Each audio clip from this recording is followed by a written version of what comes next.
Nauunawaan ko rin kung bakit. Lalo na at malaki ang halagang nakataya.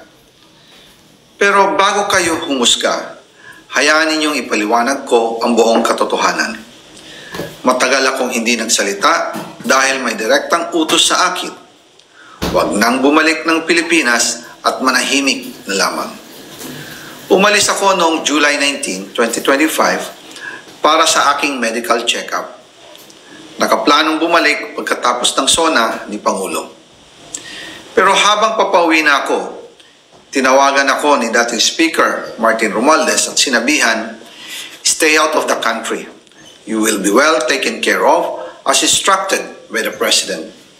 Noon naniniwala pa ako sa kanila, kaya't hindi ako bumalik.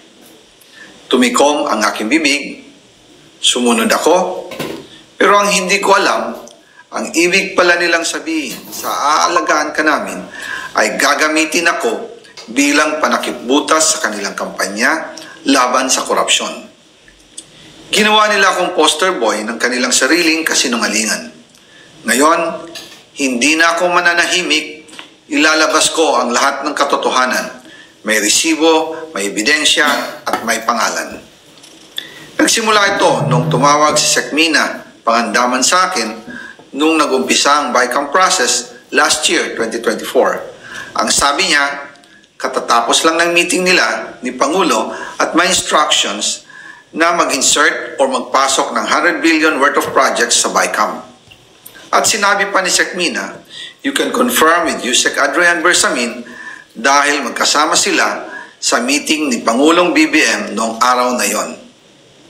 Tinawagan ko po agad si Yusek Adrian Bersamin at tinanong ko kung may instruction nga ba ang Pangulo na magpasok ng 100 billion during their meeting.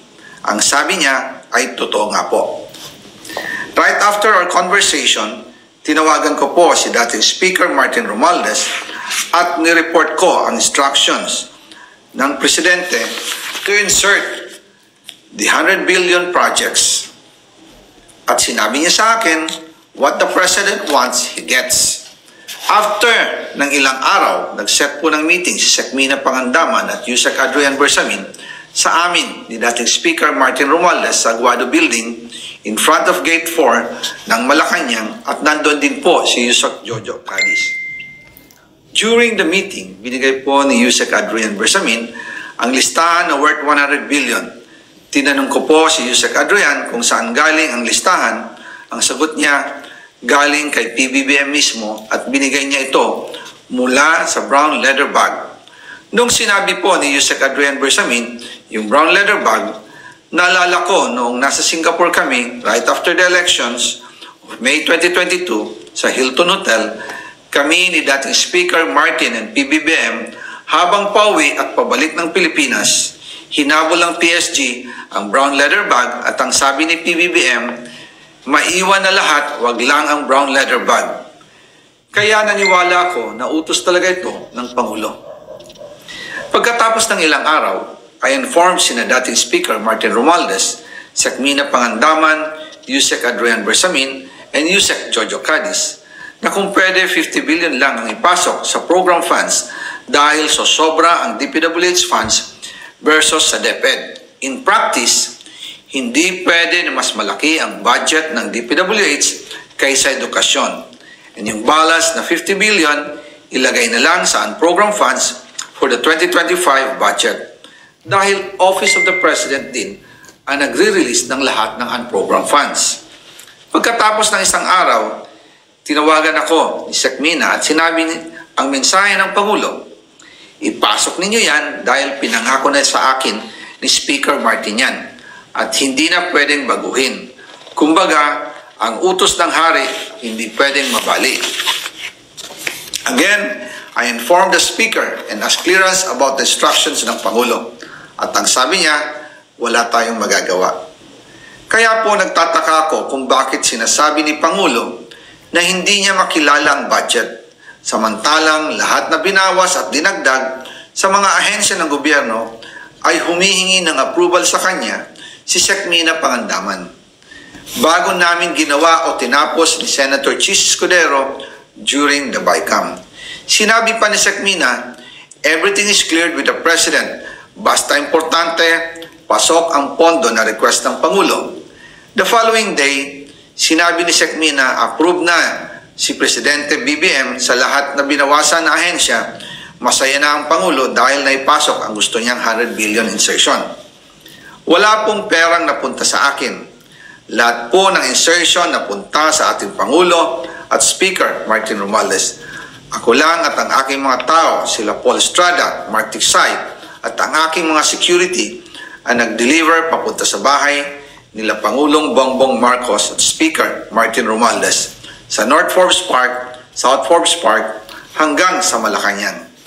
Yung mga deliveries po ay merong record ang aking mga tao.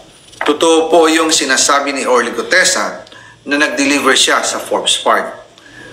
Totoo din po ang sinasabi ni Orly Gutesa na nag-deliver siya sa Malacanang nung siya ay nasa Senado. Para mapatunayan ang mga litrato na deliveries ay ilalabas ko po together with this video. After po ng approval ng budget sa General Appropriations Act of 2025, nagtanong po ako sa DPWH kung magkano ang kailangan na ibigay sa Office of the President o ang SOP na bigayan. Ang sinagot sa akin ay 25%. Ang ibig sabihin nito, 25% ng 100 billion ang SOP na kailangan ibigay kay BBM mismo. In total, 25 billion ang napunta kay Pangulong Bongbong Marcos.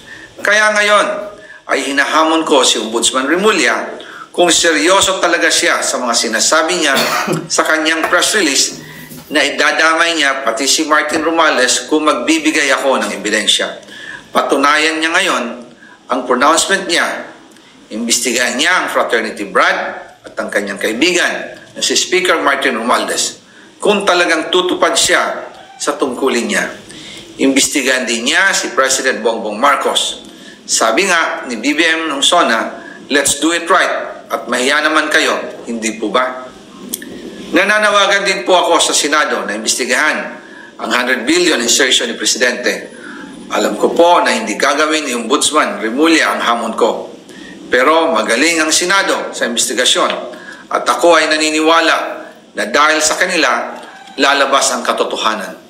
Yung pong listahan ng mga projects, ilalabas ko din kasama ng video na ito. Dahil dito, mas lalong darami ang ipafile na kaso sa akin. Ginagamit ng administrasyon ang buong resources ng bansa para tumahimik ako, para masira ang aking kredibilidad. Darami din ang banta sa buhay ko at ng aking pamilya. March 2025 pa lang, si Speaker ay nagpaparinig na sa akin sa aming meeting that he will shoot me if I will talk. At pagkatapos niyang sabihin sa akin in a phone call na don't come home, we will take care of you, tumawag ulit si Speaker Martin at sinabihan niya ako na pag umuwi ako will be dangerous kasi they might hire someone to do a rub out on me or hire the police to kill me while in jail. Una pa lang ito sa mga gusto kong ibunyag. Marami pa akong dadalhin sa liwanag.